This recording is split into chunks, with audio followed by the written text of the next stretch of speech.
किया but I didn't go there because मुझे लगा कि मैं यूपीएससी मैं करना चाहता था, सिविल सर्विसेज करना चाहता था, but I will answer your question. So you didn't give SSB? हाँ, देहरादून एसएसबी मैंने अटेंड किया था। देखिए, कोई भी एग्ज़ाम है वो उसका जो बेस है वो 10th और 12th लेवल के जो स्टडीज़ हैं वही होता है। चाहे आप यूपीएससी की भी बात करेंगे तो वो करंट अफेयर्स के साथ साथ में आप देखते होंगे कि सारे बच्चे जो है वो एनसीईआरटीज़ पढ़ते हैं starting from class 6 to 12th। तो इसका मतलब ये है कि जो आपकी class 12 I am currently studying in class 11. I am an NDA aspirant. So I wanted to know what was the strategies that you used to crack NDA, and one more thing, that why did you leave NDA? Why did you leave the army?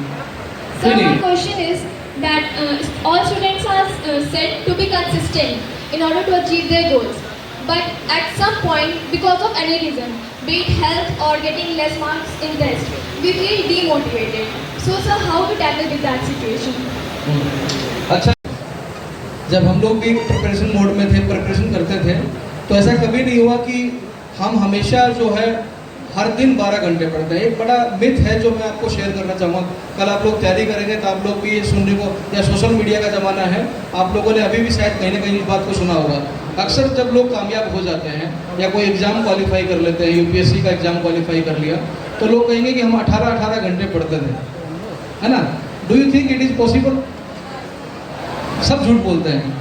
18 घंटे पढ़ने का कोई मतलब नहीं है। वो होता क्या है, पूरे साल में 1 या 2 दिन ऐसा आता है जिस दिन वो 18 घंटे पढ़ते हैं और उसको वो रेफरेंस के रूप में यूज़ करते हैं कि हम 18 घंटे पढ़े हैं। देखिए, ये पॉसिबल नहीं है किसी भी बच्चे के लिए, किसी के लिए, कि वो हर दिन उतनी ही मेहनत करे। तो इसलिए अप एंड डाउन्स आते हैं। जिन अप एंड डाउन्स की आप बात कर रहे हैं वो ज़रूरी है। तो जब भी आप थोड़ा लो फील कर रहे हैं, आपको लगता है कि आज पढ़ाई करने का मन नहीं है, आपकी एनर्जी उतनी नहीं है, फिजिकली हो सकता है कि आप ठीक ना हो, ठीक है, मेंटली कई बार आप लोग उस जोन में नहीं होते हैं, तो उसके लिए परेशान होने की जरूरत नहीं है। It is Class 11 of stepping stone into college. So my question is, our parents always say that we should focus on only one goal, so we can give our 100% to it. But many students do give their 100% to that, but still they fail, and then they regret that if they could have any plan B or option D, they should have selected and prepared for that too. So is it good to have a plan B and focus on that too? बैठिए। देखिए, इनका सवाल ये है कि हम हमेशा एक गोल सेट करते हैं, उस गोल को अचीव करने के लिए हम पूरा 100% देते हैं, एनर्जी लगाते हैं। What if that goal is not achieved? क्या हमारे पास प्लान बी होना चाहिए?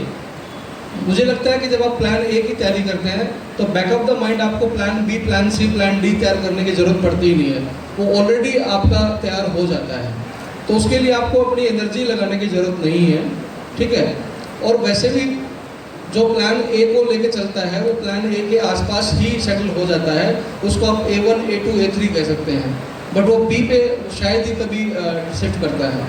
तो मुझे नहीं लगता कि आपको एक साथ एक से ज़्यादा चीज़ों के बारे में सोचना चाहिए। एग्जाम्पल, मैं A1, A2 की बात क्यों कर रहा हूँ? अगर आपको लगता है कि मैं मुझे लगता है कि एजुकेशन फील्ड में मुझे काम करना है, तो मैं एक एग्ज़ाम अगर क्वालिफाई नहीं करता हूँ तो डेफिनेटली मैं एजुकेशन फील्ड में ही रहूँगा, that is the larger goal. लेकिन मैं यूपीएससी की जगह हो सकता है कि एसएससी क्वालिफाई करके मैं जॉब करना स्टार्ट कर दूँ। तो that is why I am saying it is not plan A, plan B, plan C, but more like it is A1, A2, A3। Mishra ji ने 2018 से आप सभी साथ रोज है कि आप राइटर हो जाए। Motivational speaker doctor Tushar Shekhwani is also here with me. Please give a wonderful round of applause for him.